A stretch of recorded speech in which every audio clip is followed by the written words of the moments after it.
High மக்களே, இன்றைக்கி வந்து நான் என்ன பண்ண போகிறேன் என்ன வீடியோ போட்டிருக்கேன் அப்படின்னா, நான் வந்து இன்றைக்கி எங்கள் வீட்டில் மீன் குழம்பு வச்சு சோறு வடிச்சிருக்கேன். நான் ரேசரிசி தான் இன்றைக்கி வடிச்சிருக்கேன். மீன் குழம்புக்கு ரேசரிசிக்கு சூப்பராக இருக்குங்க. நீங்கள் எவ்வளோ தான் பொன்னி அரிசி வச்சு சாப்பிட்டாலும் ரேசரிசி மீன் குழம்பு வச்சு சாப்பிட்டு பாருங்க, அருமையாக இருக்கும். சாப்பிட்டுட்டு எனக்கு கமெண்ட் பண்ணுங்கள். ஓகே, அடுத்து வாங்க வீடியோக்குள்ளே. குழம்பு நான் எப்படி வைக்கிறேன், நான் என் ஸ்டைலில் எப்படி குழம்பு வைப்பேன்னு பார்க்கலாம். நான் வந்து புளியை நல்லா கரைச்சிட்டு அதில் மஞ்சள் பொடி, மிளகாய் பொடி, கொத்தமல்லி பொடி, உப்பு, நான் எப்போவுமே குழம்பு பொடின்னு ஒன்றா திரிக்க மாட்டேங்க. ரெண்டுமே தனித்தனியாக தான் திரித்து வச்சுருப்பேன். அப்புறம் எல்லாம் நம்ம மசாலா பொடி எல்லாம் போட்டுட்டு உப்பு எல்லாம் போட்டு அதில் தக்காளி போட்டு நல்லா கரைக்கணுங்க. அது தக்காளி போட்டு நம்ம கைட்டு நல்லா கரைச்சிட்டு அப்புறம் நம்ம அடுப்பை பற்ற வச்சு தான் அதுக்கு பிறகு அடுப்பில் தூக்கி வச்சுக்கணும். அடுப்பில் தூக்கி வச்சுட்டு அதை அப்போ நல்லா கொதிக்க விடணும்.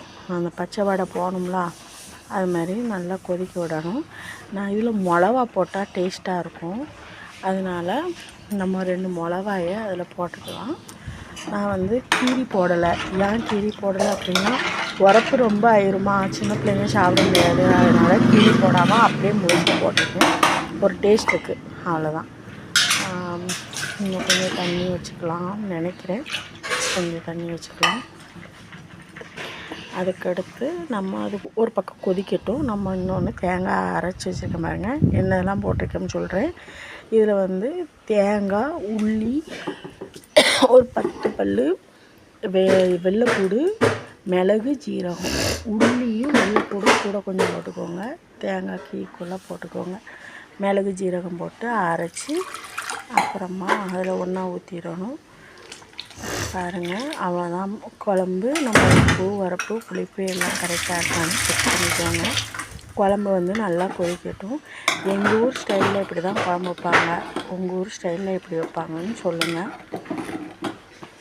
எனக்கு தெரிஞ்சு நான் இப்படி தான் வைப்பேன்.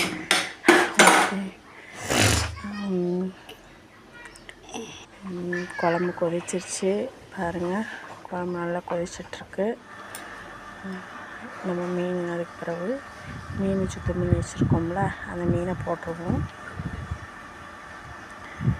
இது சாலை மீனுன்னு சொல்லுவாங்க. சாலை மீனை நான் வாங்கி சுத்தம் பண்ணி வச்சுருக்கேன். அந்த சாலை மீன் சுத்தம் பண்ணி வச்சுருக்கதை குழம்புக்குள்ளே போட்டுற வேண்டியதுதான். அவ்வளோதாங்க, குழம்புக்குள்ளே போட்டு முக்கால்வாசி குழம்பு ரெடி ஆயிடுச்சு.